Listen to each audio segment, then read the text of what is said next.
this was sort of a way that I can blend what I've learned from science as well as from the Bible into a project such as this.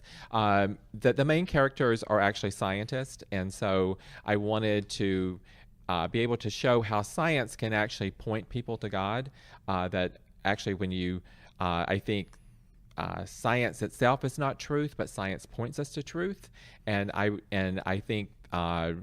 Whether it's the microcosm or the macrocosm, I think it all points back to God. That's awesome. Well, we're going to be talking about that relationship between science and faith. THB was your first book, and we're going to be moving into the second in the trilogy here in the course of our conversation today. But for people that may not have accessed or heard our conversation earlier, share with us about the overall setup, if you would, of these characters. Okay.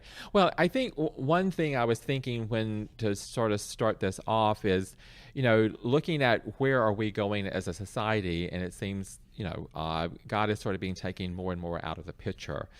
So I was thinking, well, what would happen if basically God was taken out of the picture completely?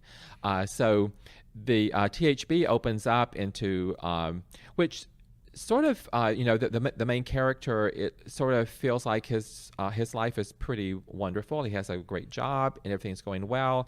Pretty much like a utopian society.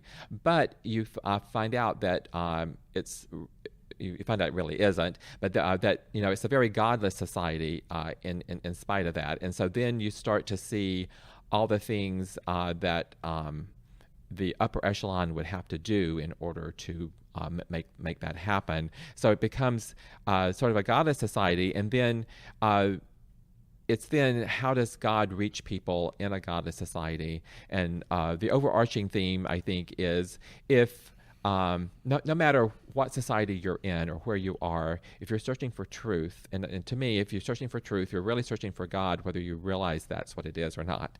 And so God will find you wherever you are.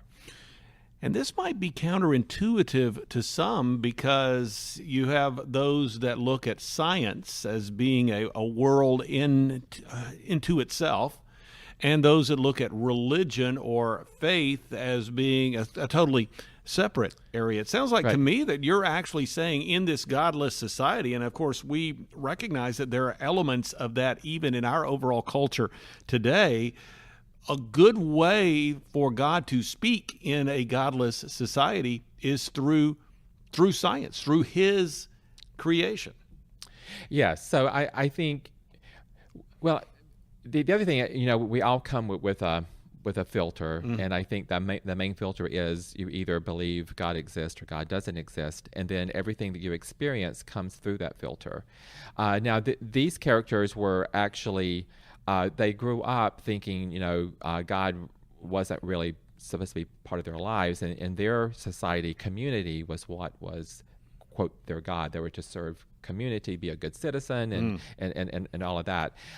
But then they found out through some certain events that there's a possibility of God existing, and they had to wrestle with, am I going to believe that or not? So they had to, in one essence, find ways, or the evidence sort of overcame that filter for them to actually believe God really did exist.